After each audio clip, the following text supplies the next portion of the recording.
Oğullarım. Roşengül Qaysar kızı Asimova. Oğullarımның insavın sorudım küntün. Бәхет amet beriktin qoşlap sorudım. Bu ömürde yaxşı yaman bille manğaçqa. Dugarımda yamallıqның yolun toradım. Bermedim oğullarımğa baylıq pul mənsəb. Artmadım uçuğa kiyimmu oddəh qimmet. Oğullarım jürek parem bolğaç bebaha. Ayımadım töküp berdim mehir muhabbet.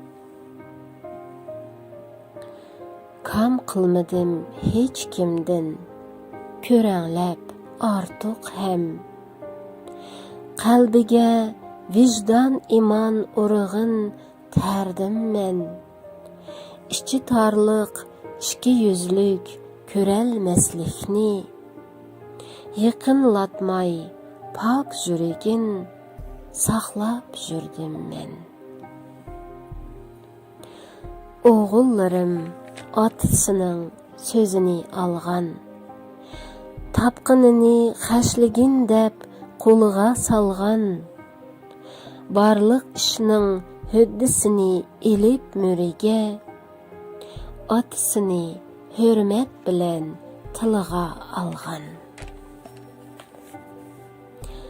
Oğullarım atısını başta kötərgən. Yoşursam derdu halımni közümdün körgen. Pervanıdır etrafımda elip könglimni. Külsem eğer hoşal bolup men bilen külgen. Oğullarım akka ufka hürmetin kılgan. Bir-birini her bir işta daim qollığan. İzzet, hürmet, vapadarlık qinida bolğaç. Qirindaşlık pak riştini her çağ yollağan. Oğullarım dost tuqqanğa mehriban bolğaç.